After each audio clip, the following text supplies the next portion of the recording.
بسم اللہ الرحمن الرحیم۔ السلام علیکم ورحمۃ اللہ وبرکاتہ۔ میرے ساتھ مل کے حضور نبی کریم صلی اللہ علیہ وآلہ وسلم کی بارگاہ ناز میں درود شریف کا نذرانہ پیش کریں۔ اللہم صلی علی سیدنا و مولانا محمد وعلی آل سیدنا و مولانا محمد وبارک وسلم وصلی علیہ۔ سامعین محترم، آپ سن رہے ہیں پاک مسلم وائس۔ آج کا ہمارا موضوع ہے حسد سے بچنا کیوں ضروری ہے۔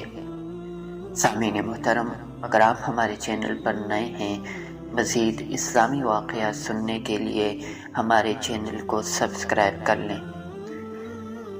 سامعین محترم، آج کل کے اس دور میں اگر عمومی طور پر دیکھا جائے تو ہر انسان میں حسد کی بیماری موجود ہے۔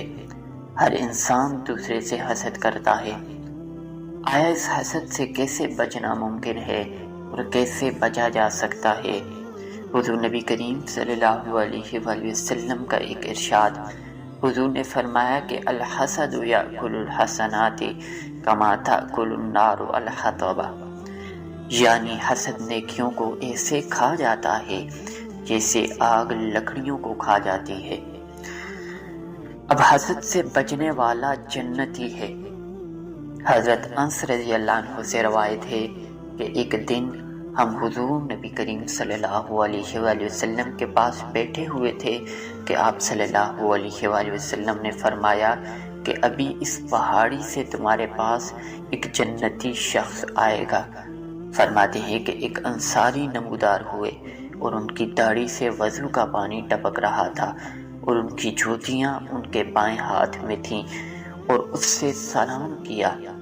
دوسرے دن حضور نبی کریم صلی اللہ علیہ وآلہ وسلم نے وہی بات فرمائی تو وہی شخص آیا۔ جب حضور نبی کریم صلی اللہ علیہ وآلہ وسلم تشریف لے گئے تو حضرت عبداللہ ابن عمر بن عاص رضی اللہ عنہما اس شخص کے پیچھے پیچھے چلے اور فرمایا کہ میں 3 دن تک گھر نہیں جاؤں گا، اگر آپ مجھے اپنے پاس ٹھہرائیں تو آپ کی مہربانی ہوگی۔ اس شخص نے کہا ٹھیک ہے۔ چنانچہ آپ نے اس کے پاس 3 راتیں گزاری تو آپ نے دیکھا کہ وہ رات کو نہیں اٹھتے لیکن ہر کروٹ پر اللہ تعالیٰ کا ذکر کرتے ہیں، اور وہ صرف صبح کی نماز کے لیے اٹھتے اور ان سے ذکر کی آواز ہی آتی رہی۔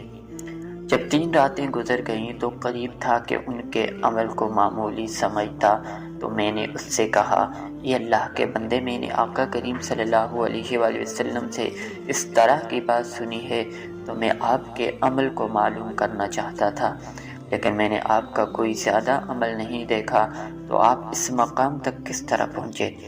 تو انہوں نے فرمایا کہ وہی سب کچھ ہے جو آپ نے دیکھ لیا ہے۔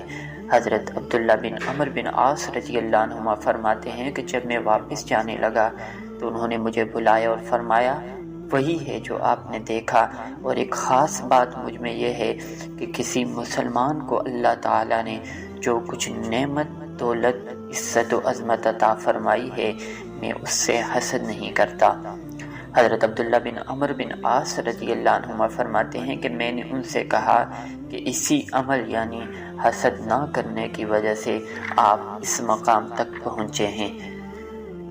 سامعین محترم، حدیث شریف کی روشنی میں اس نورانی واقعہ سے صاف طور پر ظاہر اور ثابت ہو گیا کہ حسد کرنے والا بہت بڑا گنہگار ہے اور حسد سے بچنے والا بہت بڑا نیکوکار اور جنت کا حقدار ہوتا ہے۔ سامعین محترم، اب ہمیں چاہیے کہ ہم اپنے دوسرے بھائیوں کے ساتھ حسد نہ کریں۔ حسد کی ایک تعریف علماء نے یہ بھی کی ہے کہ اللہ کریم کی تقسیم پر اعتراض کرنا، یعنی اللہ نے اگر کوئی چیز فلاں بھائی کو دی ہے تو انسان خواہش کرتا ہے کہ وہ میرے پاس بھی ہو، اسے حسد کہتے ہیں۔ سامعین محترم، اللہ کریم ہم سب کو حسد جیسی بیماری سے بچائے۔